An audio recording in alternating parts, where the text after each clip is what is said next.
नमस्कार साथियों, N study point पे आप सबका हार्दिक स्वागत है। दोस्तों, कल की कक्षा में हम आर्टिकल 15 कवर कर चुके थे और आर्टिकल 16 के क्लोज 3 तक हम आ चुके थे। दोस्तों, आज हम इससे आगे की कहानी पढ़ते हैं कि आर्टिकल 16 का क्लोज 4 क्या है, इसके पीछे की कहानी क्या है। जैसे हमने आर्टिकल 15 के क्लोज 4 की कहानी पढ़ी, वैसे ही हम आर्टिकल 16 के 4 की कहानी भी पढ़ेंगे।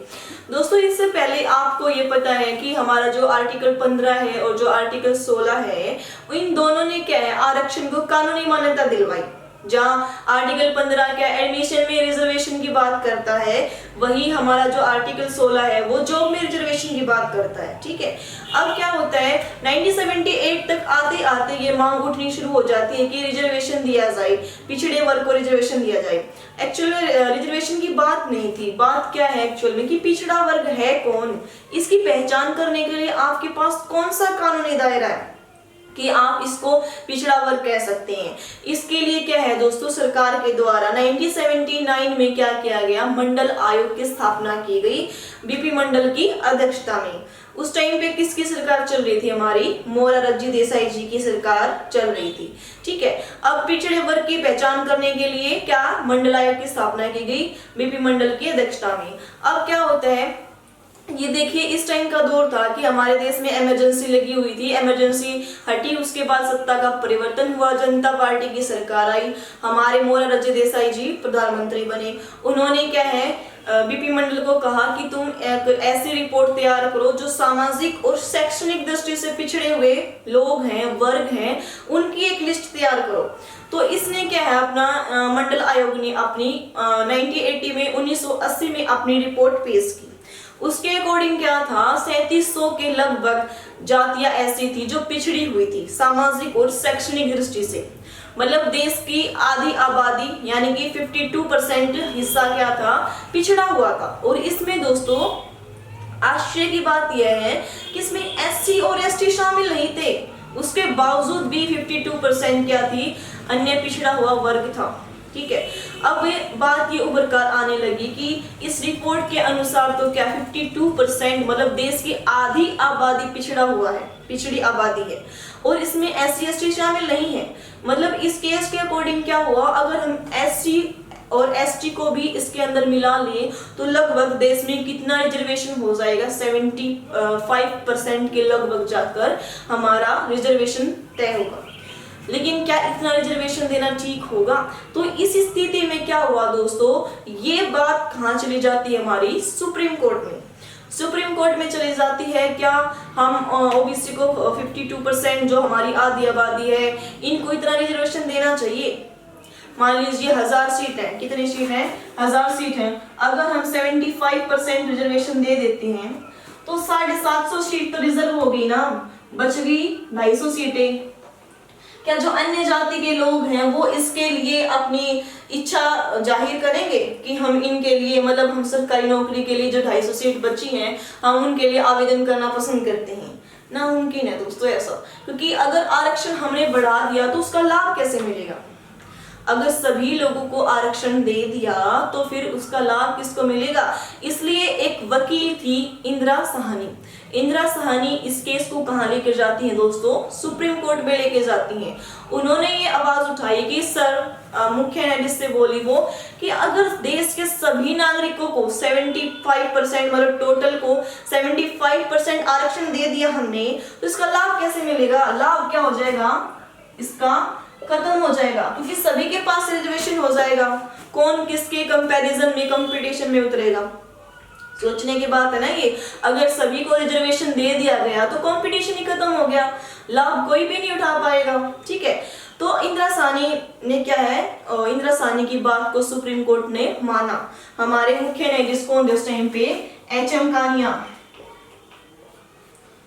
एच.एम. कानिया ने क्या किया दोस्तों, एच.एम. कानिया के द्वारा 9 लोगों की पीठ में क्या है, 6:3 में क्या दिया गया, यह फैसला सुनाया गया कि ओबीसी को कितना रिजर्वेशन दिया जाएगा, सिर्फ 27% रिजर्वेशन दिया जाएगा। ठीक है, और जो इकोनॉमिकल बैकवर्ड सेक्शन है हमारा, जो कि ईडब्ल्यूएस है, इसके लिए जो 10% की मांग उठाई जा रही है 1991 से, कि उस टाइम पे देखो हमारी इमरजेंसी लगी, फिर जनता पार्टी की सरकार आई, फिर दोबारा हमारी कांग्रेस पार्टी की सरकार आई। तो 1991 तक आते आते क्या है, जो जनरल कैटेगरी में जो आर्थिक दृष्टि से पिछड़े हुए हैं ना दोस्तों, उनके लिए आवाज उठानी शुरू हुई कि ईडब्ल्यूएस में 10% आरक्षण दिया जाए।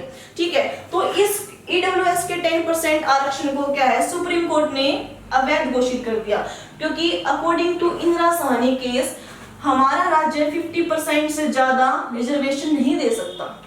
आज ये लागू है, लेकिन ये सुप्रीम कोर्ट की नजरों में भी अभी भी है कि ये संवैधानिक रूप से वैलिड होना चाहिए या नहीं होना चाहिए, क्योंकि इंदिरा साहनी के अकॉर्डिंग तो 50% ही होना चाहिए। ठीक है, अब आप सोचोगे कि ये जो हमारा मंडल आयोग बना, इसमें तो ये बताया गया था कि जितनी आबादी होगी उतना रिजर्वेशन दिया जाएगा। अब मान लीजिए जैसे 52% थी, ठीक है, और अगर हम टोटल मिला दें तो 70%, 75% के आसपास हो जाएगी। आप सोचोगे कि इतना रिजर्वेशन दिया तो हमारा तो लाभ ही होगा ना। अब एक बात आ दीजिए, आपको 100% रिजर्वेशन दे दिया तो उसका कोई भी औचित्य नहीं रहेगा।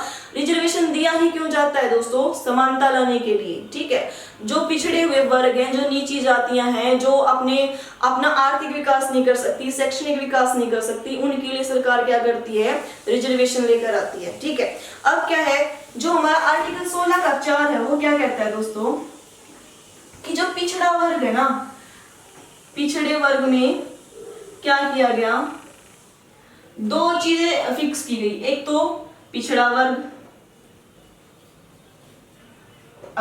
और दूसरा अधिक पिछड़ा वर्ग। मतलब पिछड़े वर्ग में भी दो कंडीशन लगा दी कि एक तो होगा पिछड़ा वर्ग और दूसरा होगा अधिक पिछड़ा हुआ वर्ग। ठीक है, इसमें ये दो कंडीशन लगा दी। अब क्या है, आर्टिकल 16 का क्लोज 4 का सब क्लोज 1 क्या कहता है हमारा, कि जो ये पिछड़ा वर्ग है, राज्य को ये अधिकार है, एससी एसटी जब सरकारी नौकरी में आ जाते हैं वो उसके लिए तो हमारी रिजर्वेशन है ही, साथ में उनकी प्रमोशन के लिए भी क्या रखा जाएगा, रिजर्वेशन रखा जाएगा। क्या है, उनकी पदोन्नति में भी क्या होगा दोस्तों, आरक्षण उनको दिया जाएगा।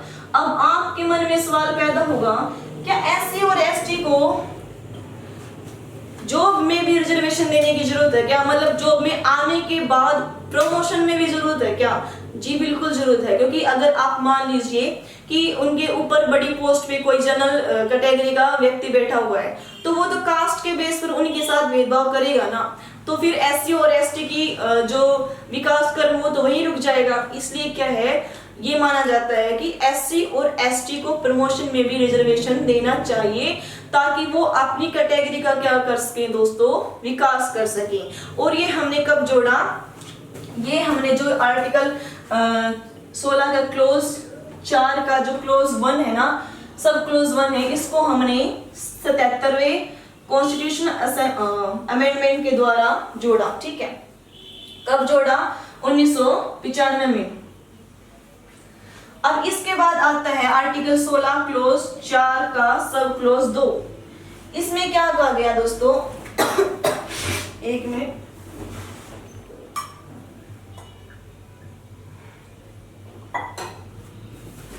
इसमें क्या कहा गया कि जो सीटें रिजर्व की गई हैं एससी एसटी के लिए जॉब में, उनको कैरी फॉरवर्ड किया जाए। मतलब कैरी फॉरवर्ड का मतलब क्या होता है, कैरी फॉरवर्ड का मतलब ये है, मान लीजिए कि हमारी 1000 सीट है, उसमें से कुछ सीटें क्या है, एससी और एसटी के लिए रिजर्व है। ठीक है, लेकिन हमारी राज्य सरकार क्या पाती है कि जो हमने सीट रिजर्व की थी उसके लिए हमें योग्य उम्मीदवार नहीं मिला। मतलब अगर मान लीजिए जो कोई ऐसी कैटेगरी का बच्चा है, उसको सिर्फ एग्जाम में 5% या 10% मार्क्स मिलते हैं, क्या आप उसको जॉब दे दोगे? ये तो क्या है, जनता के साथ भेदभाव होगा, क्योंकि जिसे हम पढ़ाने वाले हैं, जो छोटे छोटे बच्चे उनके साथ भेदभाव होगा। तो सरकार ने क्या क्राइटेरिया रखा कि कम से कम 33% नंबर तो आने चाहिए, तब ही हम क्या देंगे, उनको जॉब देंगे। तो इसलिए कैरी फॉरवर्ड रखा कि जब हमें मान लीजिए यहाँ पर 200 सीटें रिजर्व है, ठीक है, लेकिन कैंडिडेट कितने मिले हमें, योग्य 150। तो अभी जो 50 सीटें बच गई ना, जो आगे आने वाले साल में हमारा एग्जाम होगा इसी पोस्ट का, तो ये 50 सीटें उसमें ऐड कर दी जाएंगी। इसको क्या बोलते हैं, कैरी फॉरवर्ड। ये क्या है, हमारे संविधान में लिखी गई ये बातें, हमारा राज्य ऐसा प्रावधान कर सकता है।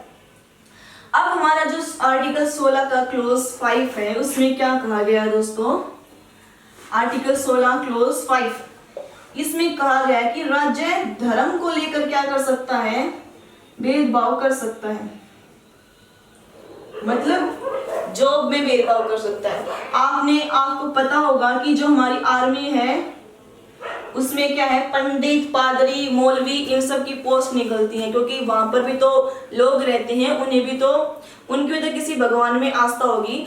तो जो वहां पर मंदिर हैं, अपनी मस्जिद हैं, उनमें क्या है, एक अधिकारी बिठाया जाता है। वो अधिकारी वहां पर जो प्रशासनिक कार्य है उनको करने के लिए बिठाया जाता है।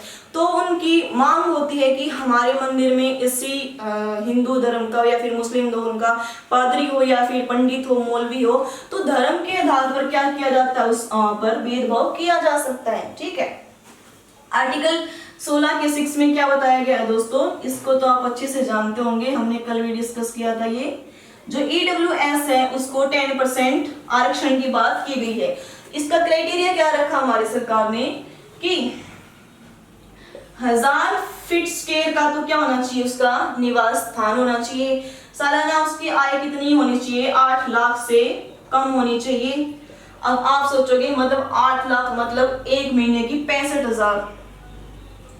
अब 65,000 में तो क्या है, सभी लोग आ जाते हैं, इसलिए क्या है, ये आने वाले टाइम में क्या है, ये फेल माना जाएगा ये आरक्षण, क्योंकि 65,000 में लगभग सभी जो जनरल कैटेगरी के वो इसमें सभी आ जाते हैं, इसलिए ये आने वाले टाइम में इसको फेल माना जाएगा। और इंदिरा साहनी केस के अकॉर्डिंग भी ये क्या है, गलत है, क्योंकि उसमें सिर्फ 50% ही आरक्षण दिया जा सकता है। ये 10% ऐड करने के बाद टोटल आरक्षण कितना हो गया दोस्तों, 60% हो गया। इसलिए ये सुप्रीम कोर्ट में क्या बना हुआ है, चुनौती बनी हुई है। ठीक है, आने वाले टाइम में देखो इसके साथ क्या होता है। अब इसके बाद क्या होता है, इसके बाद आता है हमारा आर्टिकल 17, जिसमें किसकी बात की गई है दोस्तों, अस्पृश्यता, कि हम किसी के साथ क्या है, छुआछूत नहीं करेंगे कि तू इस फलानी जाति का है, इसको छू नहीं सकता, इस कुएं पे नहीं आ सकता, इस होटल में प्रवेश नहीं कर सकता, इस दुकान पे नहीं आ सकता। तो ये क्या है, हमें यह अधिकार नहीं देता कि हम किसी के साथ भेदभाव करें। ठीक है, इसमें क्या है, राज्य और नागरिक दोनों को ये बात कही गई है दोस्तों, कि राज्य भी और नागरिक भी, अगर दोनों में से कोई भी ऐसा करता है तो यह कानूनी रूप से अच्छा नहीं है, कानूनी रूप से ये काम गलत है। ठीक है, अब इसके लिए क्या है, हमारी जो आर्टिकल 35 है, आर्टिकल 35 के अकॉर्डिंग क्या है दोस्तों, हमारी संसद को क्या है, अस्पृश्यता के ऊपर कानून बनाने का अधिकार प्रदान किया गया है। तो अब जो हमारी संसद है उसने सोचा, सरकार ने सोचा कि केवल आर्टिकल में लिखने से तो हमारी छुआछूत खत्म नहीं हो जाएगी, इसके लिए क्या है, हमारी संसद को कानून बनाना चाहिए। तो इसलिए कानून बनाना चाहिए और अधिनियम भी बनाना चाहिए। इसके लिए कौन सा अधिनियम बनाया गया दोस्तों, अस्पृश्यता अपराध अधिनियम 1955। इसमें क्या प्रावधान किए गए दोस्तों, इसमें ये प्रावधान किए गए, अगर कोई व्यक्ति किसी के साथ भेदभाव करता है अस्पृश्यता के दौर पर, तो उसको क्या है, 500 रुपए जुर्माना या फिर 6 महीने की सजा हो सकती है, या दोनों हो सकती है। या तो 500 रुपए जुर्माना लगेगा उसके ऊपर, या फिर 6 महीने की सजा होगी। अगर मैटर ज्यादा बड़ा है तो दोनों चीज भी उस पर लागू हो सकती है, उसको 500 रुपए भी देने पड़ सकते हैं और 6 महीने की सजा भी काटनी पड़ सकती है। ठीक है, अब इसका नाम है ना, इसका नाम बदल कर क्या रख दिया 1976 में, 1976 में इसका नाम रख दिया सिविल अधिकारी, सिविल अधिकार संरक्षण अधिनियम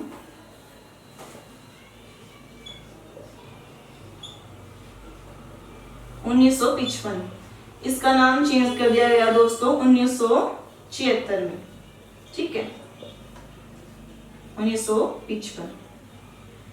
अब इसके बाद क्या होता है दोस्तों, हमारा 1989 में एक मतलब ये किस किस पर लागू होता है? अगर हमें कोई मंदिर में नहीं प्रवेश करने देता कि तू इस जाति का है, तू यहाँ पर पूजा नहीं कर सकता, या फिर दुकान, होटल, अपने हॉस्टल है, इनमें कोई भेदभाव नहीं कर सकता हमारे जाति के आधार पर, ठीक है, कि तू काला है, गोरा, या फिर इस जाति का, फला जाति का, तो इसके आधार पर कोई भी भेदभाव नहीं किया जा सकता। अगर कोई ऐसा करेगा तो उसको 500 रुपये जुर्माना और 6 महीने की सजा का प्रावधान किया गया है। अब इसमें एक और बात आती है, हमारे जो आज करंट में चली हुई है, एक एक्ट चला हुआ है दोस्तों, कौन सा? एट्रोसिटीज, शायद ही आपने इसका नाम सुना हो, एट्रोसिटीज एक्ट। ये कब आया दोस्तों? 1989 में। इसके अकॉर्डिंग क्या था? 1989 में ये पारित हुआ और रिसेंट में इसको 2018 में संशोधित किया गया है। और ये लागू कब से हुआ है? 7 अगस्त 2018 से ये लागू किया गया है। इसमें क्या बात की गई है कि जो हमारी अनुसूचित जाति है और अनुसूचित जनजाति है, अगर उनके साथ कोई अस्पृश्यता, छुआछूत करता है तो वो क्या है, एट्रोसिटीज एक्ट के अकॉर्डिंग क्या होगा, वो अपनी रिपोर्ट दर्ज करवा सकते हैं। और क्या है, हमें किसी से पूछने की जरूरत नहीं है बड़े अधिकारी से दे कि हम क्या उसकी गिरफ्तारी कर सकते हैं। एक्चुअली में जो हमारी रिपोर्ट दर्ज की जाती है उसमें क्या होता है कि हमें पहले बड़े अधिकारी से पूछनी होती है, जो जांच अधिकारी होता है, कि ये केस ठीक है या नहीं, इस व्यक्ति के रिपोर्ट करने से हम उस व्यक्ति को गिरफ्तार करना चाहिए या नहीं। तो इसमें क्या कहा गया कि गिरफ्तारी से पहले पूछने की आवश्यकता नहीं है कि उस व्यक्ति को गिरफ्तार किया जाए या नहीं। ये एक्ट इतना बड़ा था, लेकिन सुप्रीम कोर्ट ने क्या किया दोस्तों, इसको ये कहा गया कि अगर मान लीजिए किसी ने वैसे ही वैर भाव में ये कह दिया कि उसने तो मुझे इसके भेदभाव किया मेरे साथ, तो फिर ये गलत हो जाएगा ना, निर्दोष को सजा मिल जाएगी। लेकिन ये बात मानी नहीं गई, ये ऐसे ही लागू कर दी गई है। गिरफ्तारी से पहले पूछा नहीं जाएगा किसी भी अधिकारी से, सीधा जाकर उसको गिरफ्तार कर दिया जाएगा। दोस्तों, आज की कक्षा में हमने आर्टिकल 16 और 17 बिल्कुल अच्छे से कवर कर लिया है। आशा करती हूँ कि आपको यह वीडियो पसंद आएगी। अगर पसंद आए तो लाइक, शेयर, कमेंट और सब्सक्राइब करना न भूलें। धन्यवाद दोस्तों।